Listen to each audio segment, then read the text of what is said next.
But the reason the doctor was considering not voting for me was not simply the fact that I was pro-choice. Rather, he had read an entry that my campaign had posted on my website, which suggested that I would fight, quote, and this was language that was on my website at the time, quote, right-wing ideologues who want to take away a woman's right to choose, unquote.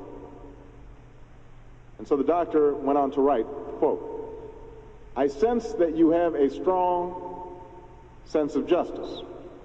I also sense that you are a fair-minded person with a high regard for reason. Whatever your convictions, if you truly believe that those who oppose abortions are all ideologues driven by the perverse desire to inflict suffering on women, then you, in my judgment, are not fair-minded. You know that we enter times that are fraught with possibilities for good and for harm, times when we are struggling to make sense of a common polity in the context of plurality, that we are unsure of what grounds we have for making any claims that involve others. I do not speak at this point, I do not ask at this point that you oppose abortion, only that you speak about this issue in fair-minded words. Fair-minded words. I looked at my website. I had, my staff had put this up, and I checked it, and I found the offending words. My staff, in fairness to them, they had written that boilerplate because it was standard Democratic boilerplate. It described my position during the Democratic primary at a time when some of my opponents were questioning my commitment to protect Roe versus Wade. So rereading the doctor's letter, though, I felt a pang of shame. Because it's people like him who are looking for a deeper, fuller conversation about religion in this country.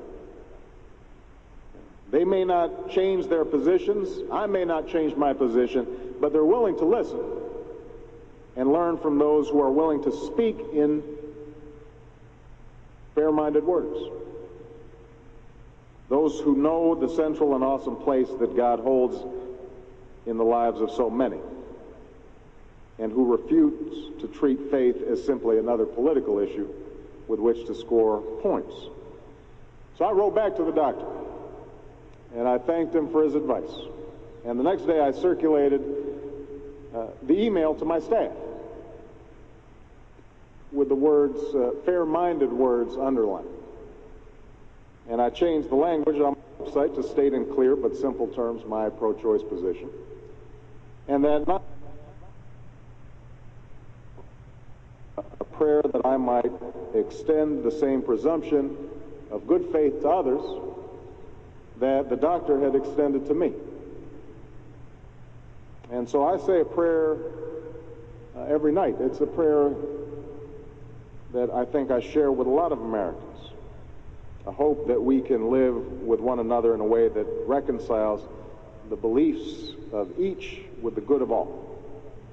It's a prayer worth praying and a conversation worth having in this country in the months and years to come, and all of you have been active participants, brothers and sisters in that conversation. Thank you so much, everybody. Appreciate it.